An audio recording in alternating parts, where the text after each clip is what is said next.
Jai Hind to all. Myself Dr. Nilesh Kumar Gupta. I am working as a professor in EC department at Ajay Kumar Garg Engineering College, Ghaziabad. Today I will deliver a lecture for a subject of information theory and coding. Its AKTU code is KEC 075 and my lecture title is Huffman Coding Part 2. In last lecture I discussed about the Huffman coding, how we assign the code words under the Huffman coding, what are the steps for assigning the code words under the Huffman coding, and for m is equal to 2 we solve our example. Okay. So, let us see further now for Huffman coding here. Now, let us recall, in last time I discussed one example for Shannon coding. If you take m is equal to 3, okay. So, if you take m is equal to 3, then your efficiency will go down, okay. That I told you. Further I move, okay, because there are some limitation of Shannon coding.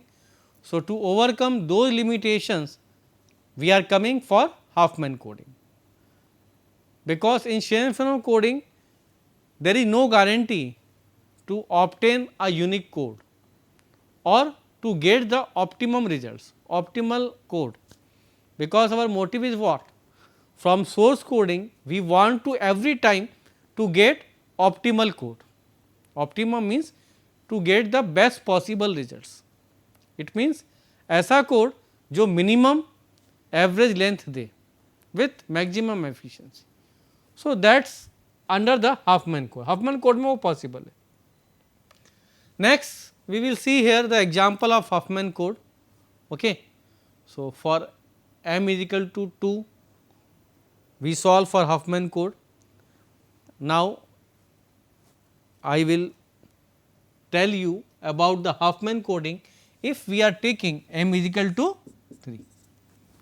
So, under Huffman coding at first we will see here the 7 messages are here x1, x2, x3, x4, x5, x6 and x7.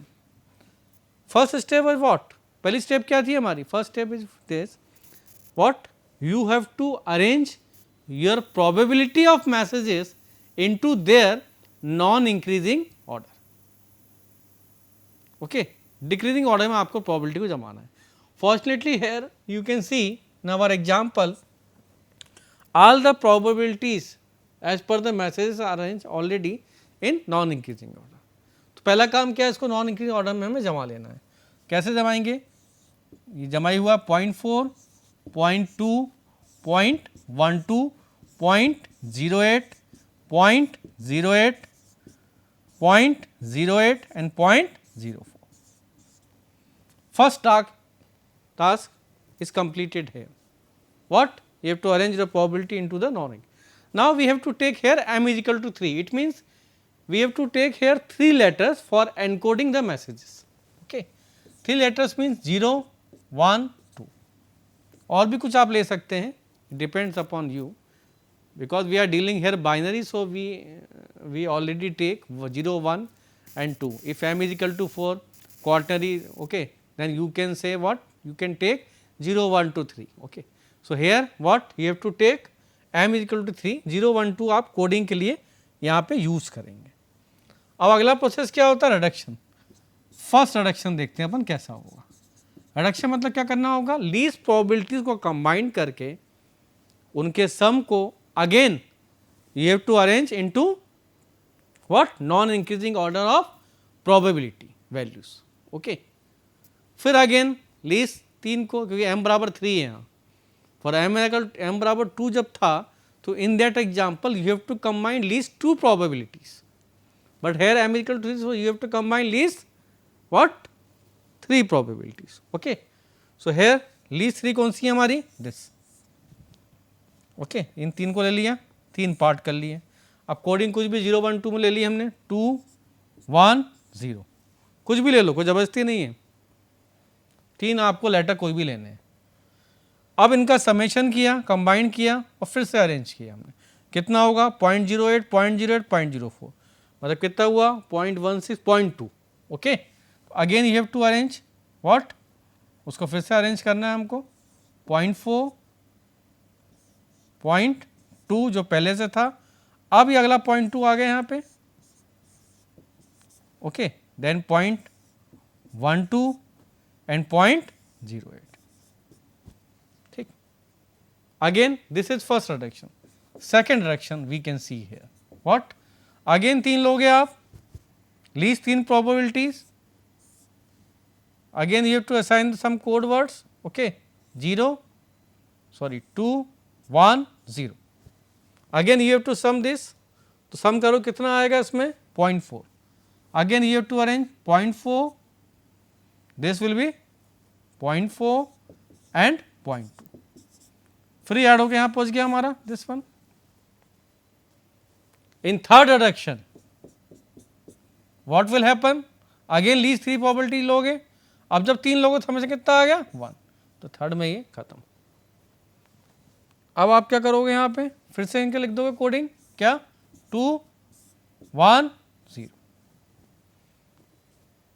तो until one or single messages you have to do the this reduction process. So up to the third reduction you will get your single message for this coding. Now this reduction will stop. Now these assign code words हमने assign कर दिए. अब हमें देखना है C1, पहले message के लिए कोड क्या होगा, दूसरे के लिए, तीसरे के लिए, चौथे के लिए, पांचवें के लिए, छठे के लिए और सातवें के लिए. ठीक है, तो देखिए अपन C1 का कोड वर्ड देखें पहले क्या होगा. इन फर्स्ट मैसेज देखें अपन, कोई कोडिंग है, कोई कोडिंग है नहीं है, कोई कोड वर्ड है हाँ, बट ये कोड वर्ड कितना है 2. तो कोड वर्ड कितना आ गया इसके लिए C1, और लेंथ कितनी आ गई हमारी 1. C2 में देखें अपन कितना आएगा, कोई कोडवर्ड है कोई कोडवर्ड नहीं. 0.2 यहाँ पे कितना है 0. अब कितना आ गया ये नेक्स्ट 0, लेंथ कितनी आ गई 1. Similarly C3, C4, C5, C6 and C7 we can assign the overall code words here. For C3 it will be 1, 1, then 0, 1, then 1, 2, 2, 1, 2, 1 and 1, 2, 0. So these code words you will get, and length will be 0, 1, 2, 2, 3, 3, 3. Okay. So अपन एक example देख लें C6 कैसे हुआ, ये देख लेते हैं ना, तो सही रहेगा. 6 इसका देखें अपन, 6 मतलब दिस, इसमें देखें कोड वर्ड कोई लेंथ है कितनी है 1. अब ऐड हो यहाँ गया कितनी है 2 ही है. फिर ऐड हो कहाँ गया ये यहाँ गया 1. तो 1, 2, 1 हमने यहाँ से देखा 1, 2, 1, हम लेते उल्टा है, उल्टा लेंगे तो भी क्या आएगा 1, 2, 1. C7 चेक कर लें एक बार, C7 मतलब X7 दिस वन, कितनी कोडिंग है 0. वो आगे कहाँ जा रहा है 2, और ये कहाँ जा रहा है 1. 0, 2, 1, बट लेते कैसे हम from opposite side, so it will B 1, 2, 0. Okay, so I hope the coding, the way of coding, it is clear to everybody how we assign the code words under the Huffman code. If L you are getting here, so you can calculate I1 to 7 pi into Li. Okay, उसकी probability into उसकी length. जैसे पहला क्या था हमारा 0.4 into length कितनी थी 1, फिर था 0.2 लेंथ कितनी थी 0.2 इंटू लेंथ कितनी थी 1, फिर क्या था 0.12 लेंथ कितनी थी 2, फिर 0.08 लेंथ कितनी थी 2, फिर 0.08 लेंथ थी 3, देन 0.08 लेंथ थी 3, फिर था 0.04 लेंथ थी 3. If you solve this, then you will get, it will be L is equal to average length will be 1.6 letters per message. Your Hx commonly as usual you can calculate the entropy of the source. Now we know the efficiency. How we calculate efficiency? क्या होगी Hx upon L log M, M कितना है यहाँ पे 3, log 2 की base 3. If you solve this by putting the value all the values, you will get efficiency will be 95.4%. So you see the difference here between the Shannon-Fano and Huffman. What? In Shannon-Fano coding, for the same example, the efficiency was 88.7%. But for Huffman coding, for the same example, for the same M, its efficiency will increase up to the 95.4%. कितना बड़ा difference है. It means Hopman coding हमें ज़्यादा better result दे रहा है. Efficiency बढ़ रही है ना हमारे यहाँ पे, कम कहाँ हो रही है. एफिशिएंसी हमारे बढ़ रही है यहाँ पे, बहुत अच्छी बात है ना. वहाँ 88.7, यहाँ 95.4. सो हम इस एग्जाम्पल से भी समझ सकते हैं that Hopman coding is better than the Shannon-Fano coding. Okay. Now optimality of Hopman codes. Optimality मतलब कि ऑप्टिमम कोड हम हाफमैन कोड में कैसे प्राप्त कर सकते हैं, तो करते ही हैं. अभी हमने पिछले एग्जांपल देखा कि your efficiency here, your efficiency increasing here, then Huffman code Shannon-Fano coding बढ़ रही है, वहाँ पे कम होती थी. ठीक, तो ऑप्टिमम कोड तो ये जनरेट करेगा ही करेगा. So a binary Huffman code is optimal. Why? Because it is able to get what? Minimum code word, minimum code word length. Code word length कम हो रही है इसमें, है ना. So binary Huffman code we can say it produce the optimal code, optimal source code. तो widely generally हम use कौन सा करते हैं, हाफमैन कोडिंग इसीलिए करते हैं. Why? Because for any distribution there exist an optimal instantaneous code. Optimal instantaneous code कौन सा होता है, विच पजेस या which produces the minimum expected length और minimum code word length that satisfying the following proper. अब ये minimum expected length, minimum average code word length देगा तो ये प्रॉपर्टीज को सेटिस्फाई करेगा. कैसे कि यदि प्रोबेबिलिटी ज़्यादा है, मैसेज की प्रोबेबिलिटी ज़्यादा है तो लेंथ क्या होगी, कम होगी. सीधी बात है. हम देखें अपने एग्जांपल में, ऊपर से नीचे हम जैसे ही आते हैं, ठीक है, जैसे तो प्रोबेबिलिटी यहाँ पे क्या हो रही है, नॉन इंक्रीजिंग ऑर्डर में. बट लेंथ क्या होती है हमारी, लेंथ हमारी क्या होती है, बढ़ती है. प्रोबेबिलिटी कम हो रही है बट लेंथ क्या हो रही है, कम, बढ़ रही है. Okay. So these are inversely proportional. Okay. The two longest code word have the same length. जो भी longest code word होते हैं आखिरी के 2 या 3, है ना, जैसे 3 है यहाँ पे, उनकी लेंथ क्या होती है, सेम होती है. ये भी आ रहा है. मतलब यदि कोई ऑप्टिमम कोड है, इंस्टेंटेनियस कोड है मिनिमम एक्सपेक्टेड लेंथ वाला, तो वो ये प्रॉपर्टी भी फॉलो करेगा. तो हम क्या बोल रहे हैं, Hopman code is optimal code. Optimal code है, पहली कंडीशन सॉटिस्फाई कर रहा है. ठीक. सेकंड क्या है, two longest code word have the same length. और थर्ड क्या है, two of the longest code word differs only in last bit corresponding to two least likely symbols. अब देखें अपन इसमें आखिरी में, इनमें क्या है, केवल लास्ट बिट का ही अंतर है. ये bit same, first bit second bit दोनों की same, but last bit is change. So ये तीनों प्रॉपर्टी ऑप्टिमम कोड यदि होता है हमारा, ठीक है, ऑप्टिमल कोड होता है तो ये इन कंडीशंस को सेटिस्फाई करेगा. और ये कंडीशन सेटिस्फाइड हो रही हैं किसमें, हाफमैन कोड में. That's why we can say that our Huffman code is a type of optimal code. Okay. Now we can see the difference between the Huffman and Shannon-Fano coding. Huffman coding implies the prefix code conditions while Shannon-Fano coding uses the cumulative distribution function. सीधी बात है. The code produce by the Shannon-Fano coding are not optimal, but Huffman coding के जो code हैं वो optimal result देते हैं. Among both of the encoding method, Huffman coding is more efficient and optimal than Shannon-Fano coding. ठीक. पहली चीज तो क्या हो गई कि ये प्रीफिक्स कोड कंडीशन फॉलो करता है, ये क्यूमुलेटिव. दूसरी क्या हुई भाई, शेनन फेनो कोडिंग ऑप्टिमल नहीं है, नहीं ऑप्टिमल कोड वो जनरेट नहीं करता, बट हाफमैन कोड जनरेट करता है।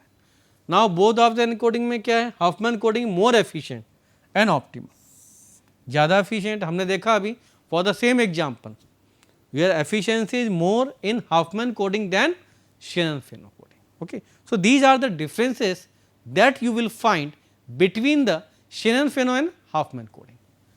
Now next method I will tell you, that is Shannon Feno alias coding. So, for simple source coding, okay, for text generally we use the Shannon Feno and Huffman coding, and Huffman coding is more preferred. But for arithmetic coding and different type of application, another coding methods are also available. So, that another for arithmetic coding, the Shannon Feno alias coding method we can prefer here. Okay. So, it is a simple constructive procedure which uses the cumulative distribution function to allot the code words. Okay. तो उसमें करते steps क्या हैं, step क्या है, पहली step क्या, arrange the symbols और messages according to decreasing property. पहला काम वही सब में होता है, हाफमैन में भी शेनन फेनो में इसमें भी क्या, कि अरेंज योर मैसेजेस और symbol according to their non increasing probability values. Second, calculate the cumulative probability. अगला, calculate the sum modified cumulative distribution function F bar X. इसको हम क्यूमुलेटिव को बोलेंगे एफ एक्स और इसको बोल देंगे एफ बार एक्स। ये होता क्या है, it is equal to summation for P A, जहां पर एक्स ए से छोटा या इसके बराबर होगा, plus 1/2 P of x, probability की वैल्यू। तो इस एक एक्सप्रेशन है फॉर्मूले से हम उस एफ बार एक्स को निकाल सकते हैं। After that we have to length of the code, मतलब फॉर्मूलों से सब चीज निकालेंगे यहाँ पे। Okay, find the length of code word, that is L X is equal to log of 1/px plus 1। जब ये निकल जाएगी एल एक्स, तो now generate the code word by finding the binary of this. ये जो F bar X निकला था इसका हम बाइनरी कन्वर्जन निकालेंगे, and as per the binary conversion and the value of Lx, we allot the some code word to particular symbol or message. So, these are the steps and procedure for doing the Shannon Feno alias coding. This is the different method, okay, and can be used for different applications, okay, that you have to keep in your mind. Now, we can take the example here, the same example, the another example I am taking here. Let us here you are having 5 messages x1, x2, x3, x4, x5, and their different 5 probability values are there. Okay. So, let us see how we solve it. So, in this example जो process मैंने बताई थी process सब इसमें दी हैं। These are the 5 messages and these are their probabilities 0.25, 0.25, 0.2, 0.15, 0.15। ठीक, फिर हम एक एफ एक्स निकालेंगे जो C D F cumulative distribution function show करेगा, फिर एफ बार एक्स मतलब मॉडिफाइड सी डी एफ निकालेंगे। ठीक, तो एफ एक्स हमें पता है फॉर दिस 0.25, 0.25, एफ एक्स क्या होगा अगली बार में 0.25, 0.25 मतलब 0.5, नाउ 0.5 प्लस 0.2, 0.7, नेक्स्ट फिर जोड़ देंगे 0.85, दिस, जैसे हम क्यूमुलेटिव डिस्ट्रीब्यूशन क्यूमुलेटिव प्रोबेबिलिटी निकालते हैं वैसे ही निकालना। F bar X is different, okay, मैंने बताया एफ बार एक्स किस निकालते हैं। एफ बार एक्स का फॉर्मूला क्या था लास्ट टाइम अभी बताया था, F bar X is equal to summation P of A, जहां पर एक्स ए से छोटा है इसके बराबर होगा, plus half of P of x. अब देखें इसमें तो पी ऑफ ए मतलब वहां तक उस वैल्यू तक आने में, ओके, तो एफ बार एक्स निकालना है हमको।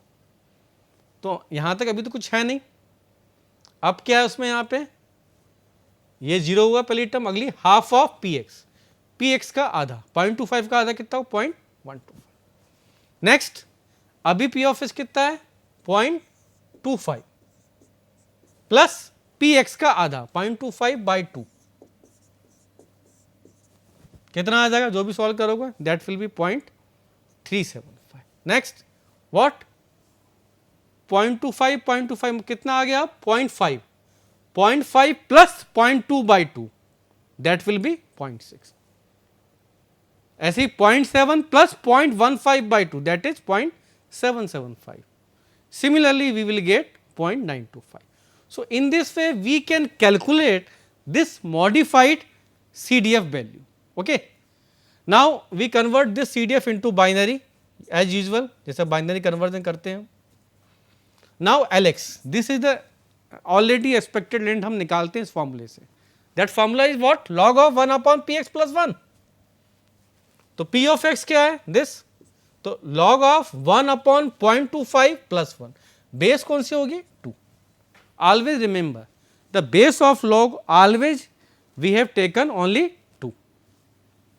If you solve, then you will get these length of code words.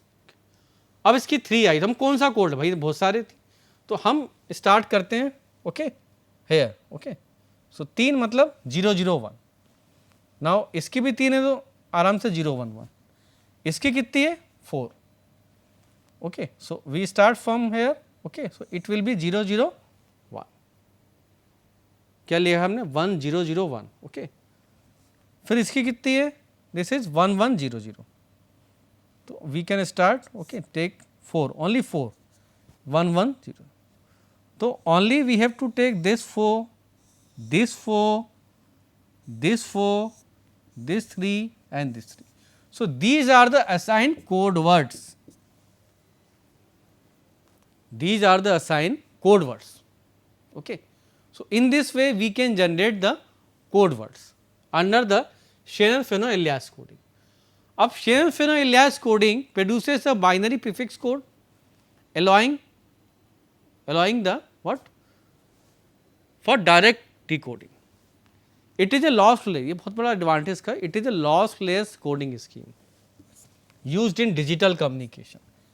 Since it is not efficient like Huffman coding, code words are not unique, but average code word length remains same. यहाँ पे average code word length देखोगे आप काफ़ी, it remains same. Next, code words are not unique but average ये हो गया. This method used in arithmetic coding. मैंने पहले ही बताया था आपको. This method is used in arithmetic coding. Okay. So, in this way we can use the Shannon-Fano-Elias coding. Okay. These are the references. So, हम यहाँ पे source coding में हमने 3 मेथड पढ़ी जनरली, है ना. 2 मेन थी हमारी, कौन कौन सी जिनको हम जनरली यूज करते हैं. एक होती है Shannon-Fano and second is Huffman. Generally इनको यूज करते हैं, हॉफमैन ज़्यादा यूज करते हैं. और एक Shannon-Fano-Elias कोडिंग भी हमने पढ़ी, that is use in what? Arithmetic coding, उसमें यूज करते हैं. The processes of all the methods are different. सबके अपने अपने फ़ायदे, अपने अपने लिमिटेशंस हैं, but as per the application, as per our need, we can use these methods. Okay. So, in this way we can do these source coding methods, चाहे वो Huffman हो, चाहे वो Shannon-Fano हो, और we can use Shannon-Fano-Elias coding. So, in this lecture I completed source coding here, that in source coding what are the source codes available, what are the source coding techniques that we can use, and by which we assign the code words to our given messages through the some letters, okay, for different value of m, that I told you. In next we will start channel capacity. About the channel we will see.